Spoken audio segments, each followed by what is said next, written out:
All right, Rick, we have 4 games to talk about this week. Let's start on Thursday night. McCallum, Anderson, Taco Shack. Who's winning this rivalry game? I don't know who's going to win it, but I'm going to take a wild guess and say McCallum is going to win it. I like the fact that they've got Michael Sorrells, like you picked. I think when you start with a running back that had that many yards, 1,300 yards last year, you're off on the right foot. Sam Wiemeyer, outstanding quarterback for Anderson, is back. The only problem is his receiving core is very new, so he might be able to throw it. The question at Anderson is who's going to catch it. So in the early going, I'll take McCallum. This matchup's pretty much going to come down to who hits better, McCallum running back, Michael Sorrells, or Anderson linebacker, Connor Sheehan. I'm going to give this edge to McCallum. I just think they just have a little bit more talent. And Anderson got him last year, but I think McCallum will get him this year. Interesting Class 3A matchup on Friday. We got Burnett, Giddings. Both were very solid last year. How do you see this one playing out? I think this has the possibility of being a blowout in favor of Giddings, just because they've got the district MVP for the last 2 years coming back, and that's Eric Rhymes. 2,800 yards in 2 years, and David Bradshaw, he had 800 yards of his own last year. I think that would be enough to offset the offense for Burnett. Both teams will be breaking in a new quarterback. Giddings is going to have Spencer Fitzhenry at the quarterback position. A lot of people might remember his brother Brock from a couple seasons ago. I'm actually going to go with an upset here. I like Burnett. It's going to be interesting to see who they have throwing the ball there, who's going to replace Dylan Chapin. But Dylan went down a couple times last year with injuries, and Burnett was kind of able to stay the course. So I like Josh Barrera, one of their wide receivers, and I'm going to go with Burnett with a slight upset here. But I don't expect it to be a blowout in either half. Also on Friday game, I'm going to be covering Bowie and Pflugerville.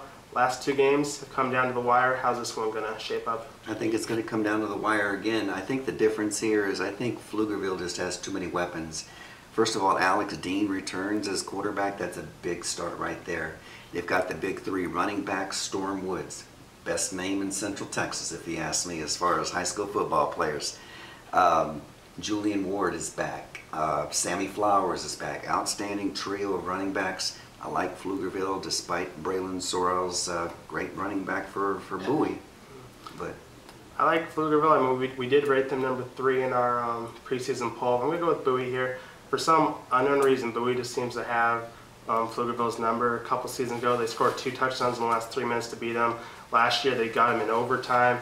I just see they somehow find a way to win this game every year, so I'm going to pick Bowie. I expect it to be close. I expect it to be another game that comes down to the last couple seconds in the 4th quarter, but I think the Bulldogs will end up victorious. Probably Eduardo Alexander kicking the last-second field goal. And finally, big games on Saturday. You're going to be there. I'm going to be there. Lake Travis, Westlake. Everybody's going to be there. Everyone's going to be there. Westlake's last team to beat Lake Travis, but that was in 2007. This is 46 wins later for Lake Travis. Is it going to be 47? It's going to be 47. The difference between these 2 teams right now is that Lake Travis has got a big head start on their offense. Michael Brewer is back at quarterback. Westlake's breaking in a new quarterback, Louis Gilbo. Michael Brewer has 3 really good receivers. Connor Floyd is back. Tanner Gillette is back. I just think that they have too many weapons.